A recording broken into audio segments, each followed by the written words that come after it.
So ಇವಾಗ mutton ಬೆಂದಿದೆ. ಇದಕ್ಕೆ ನಾವು ಪೇಸ್ಟ್ ಮಾಡಿಟ್ಕೊಂಡಿದ್ವಲ್ಲ, ಶುಂಠಿ ಬೆಳ್ಳುಳ್ಳಿ ಕೊತ್ತಂಬರಿ ಸೊಪ್ಪು ಮತ್ತು ಮೆಂತೆ ಪುದೀನ, ಇದ್ರ ಪೇಸ್ಟ್ ಹಾಕಿದ್ದೀನಿ.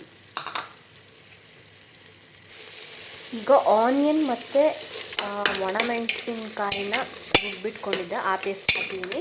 ಈಗ ಇದನ್ನು ಚೆನ್ನಾಗಿ ಮಿಕ್ಸ್ ಮಾಡಿ ಅದಾದ ನಂತರ ಬಿರಿಯಾನಿ ಮಸಾಲ ಪೌಡರ್ನ ಹಾಕ್ಕೊಳ್ಬೇಕು. ಮೀಡಿಯಮ್ ಫ್ಲೇಮಲ್ಲಿ ಇಟ್ಕೊಂಡು ಒಂಚೂರು ನೀರು ಆ್ಯಡ್ ಮಾಡಿದ್ದೀನಿ. ಯಾಕಂದರೆ ಮಸಾಲ, ಶುಂಠಿ ಬೆಳ್ಳುಳ್ಳಿ ಪೇಸ್ಟು ಅವೆಲ್ಲನೂ ಚೆನ್ನಾಗಿ ಕುಕ್ ಆಗಬೇಕು ಇವಾಗ. ಸೊ ಇದನ್ನು ಚೆನ್ನಾಗಿ ಕುಕ್ ಆದಮೇಲೆ ಉರಿನ ಸಣ್ಣ ಇಟ್ಕೊಂಡು ಅದಾದಮೇಲೆ ಮೊಸರು ಹಾಕ್ಕೊಳ್ತೀನಿ. ಸೊ ಫ್ರೆಶ್ ಲಬಾನ ಅಂತ ಇಲ್ಲಿ ಸಿಗುತ್ತೆ. ಸೊ ಇದು ನಥಿಂಗ್ ಬಟ್ ಮೊಸರೆ. ಸೊ ಇದನ್ನು ಹಾಕ್ಕೊಂಡಿದ್ದೀನಿ, ಮೊಸರು ಆ್ಯಡ್ ಮಾಡಿದ್ದೀನಿ. ಚೆನ್ನಾಗಿ ಕುದಿಸಿದ ಮೇಲೆ ಸ್ವಲ್ಪ ತುಪ್ಪ ಆ್ಯಡ್ ಮಾಡಿದೆ. ಲಾಸ್ಟಿಗೆ ಮತ್ತೆ ಆ್ಯಡ್ ಮಾಡೋದಿದೆ. ಸೊ ಇವಾಗ ಜಸ್ಟ್ ಸ್ವಲ್ಪ ಫ್ಲೇವರ್ಗೋಸ್ಕರ ತುಪ್ಪ ಆ್ಯಡ್ ಮಾಡಿದ್ದೀನಿ. ಇಲ್ಲಿ ಬಾಸುಮತಿ ರೈಸ್ನ ತೊಳೆದಿಟ್ಕೊಂಡಿದ್ದೀನಿ. ಇದನ್ನು ಇವಾಗ ಇದಕ್ಕೆ ಆ್ಯಡ್ ಮಾಡಿ ಇದಕ್ಕೆ ತಕ್ಕಷ್ಟು ನೀರು ಹಾಕ್ಕೊಳ್ತೀನಿ. ಅಕ್ಕಿ ಆ್ಯಡ್ ಮಾಡಿ ಆಗಿದೆ. ಅಕ್ಕಿ ಆ್ಯಡ್ ಮಾಡಿ ಈಗ ಸ್ವಲ್ಪ ಉರಿ ಜಾಸ್ತಿನೇ ಇಟ್ಕೊಂಡಿದ್ದೀನಿ. ಆ್ಯಂಡ್ ಇದನ್ನು ಸ್ವಲ್ಪ ಆಗಾಗ ಸ್ವಲ್ಪ ಹಾಗೆ ಕಲಿಸ್ತಾ ಇರಬೇಕು.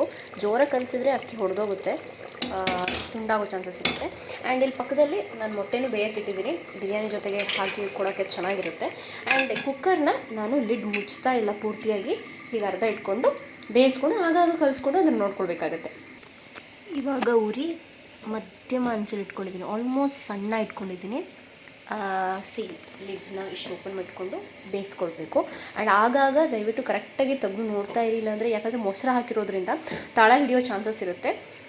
ಸೊ ಅದನ್ನು ಸ್ವಲ್ಪ ಕೇರ್ಫುಲ್ಲಾಗಿ ನೋಡಿಕೊಂಡು ಬೇಯಿಸ್ಕೊಳ್ಬೇಕಾಗತ್ತೆ. ಬಿರಿಯಾನಿ ಆಗಿದೆ. ಸೊ ಇವಾಗ ಇದಕ್ಕೆ ಬೆರಿಸ್ಟೆ ಆ್ಯಡ್ ಮಾಡ್ತಾಯಿದ್ದೀನಿ. ಅದಾದಮೇಲೆ ಸ್ವಲ್ಪ ಕೊತ್ತಂಬರಿ ಸೊಪ್ಪು, ಈಗ ಗೋಡಂಬಿ, ಬಾದಾಮಿ, ಆಮೇಲೆ ದ್ರಾಕ್ಷಿನ ಹುರಿದು ಹಾಕ್ಕೊಳ್ತಾ ಇದ್ದೀನಿ. ಹೊಸಕೋಟೆ ದಮ್ ಬಿರಿಯಾನಿಯಲ್ಲಿ ಇದನ್ನು ಹಾಕಲ್ಲ, ಬಟ್ ನಾನು ಇದನ್ನು ಸ್ವಲ್ಪ ಆ್ಯಡ್ ಮಾಡ್ತಾಯಿದ್ದೀನಿ ಸ್ಪೆಷಲಾಗಿರಲಿ ಅಂತ, ಚೆನ್ನಾಗಿರುತ್ತೆ. ಸೊ ನೀವು ಇದನ್ನು ಟ್ರೈ ಮಾಡಬಹುದು. ಸೊ ಈಗ ನೀವು ನೋಡಬಹುದು ಬಿರಿಯಾನಿ ಚೆನ್ನಾಗಿ ರೆಡಿಯಾಗಿದೆ. ಸೊ ಸ್ವಲ್ಪ ಬಿಸಿ ಇರೋದ್ರಿಂದ ಹೀಗಿದೆ, ಬಟ್ ಉದ್ರುದ್ರಾಗಿ ಬರುತ್ತೆ. ಸೊ ಮೊಟ್ಟೆನ ಲಾಸ್ಟಿಗೆ ಇದೊಂದು ಸ್ವಲ್ಪ ತುಪ್ಪನೂ ಆ್ಯಡ್ ಮಾಡ್ತಿದ್ದೀನಿ. ಇಲ್ಲಿ GRB ತುಪ್ಪನೂ ಸಿಗುತ್ತೆ, ಬಟ್ ಯಾವಾಗಲೂ ಅರಬಿಕಲ್ಲೇ ಇದನ್ನು ಮೆನ್ಷನ್ ಮಾಡಿರ್ತಾರೆ ಒಂದು ಸೈಡಲ್ಲಿ. ಅದಾದಮೇಲೆ ನೀವು ಸರ್ವ್ ಮಾಡುವಾಗ ನಾನೊಂದು ಮೊಟ್ಟೆ ಜೊತೆಗೆ ಇದನ್ನ ಸರ್ವ್ ಮಾಡ್ತೀನಿ.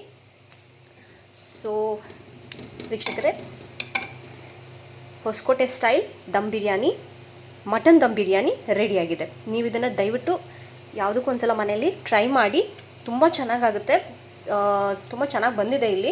ಸೊ ನೀವು ಅದೇ ಇನ್ಸ್ಟ್ರಕ್ಷನ್ಸ್ ಪ್ರಕಾರ, ಟಿಪ್ಸ್ ಪ್ರಕಾರ ಹೇಳಿದ ಹಾಗೆಯೇ ನೀವು ಫಾಲೋ ಮಾಡಿದರೆ ಈ ಥರ ರುಚಿಯಾಗಿ ಮಟನ್ ದಮ್ ಬಿರಿಯಾನಿನ, ಹೊಸಕೋಟೆ ಸ್ಟೈಲ್ ಮಟನ್ ದಮ್ ಬಿರಿಯಾನಿನ ಸವಿಸ್ಬೋದು.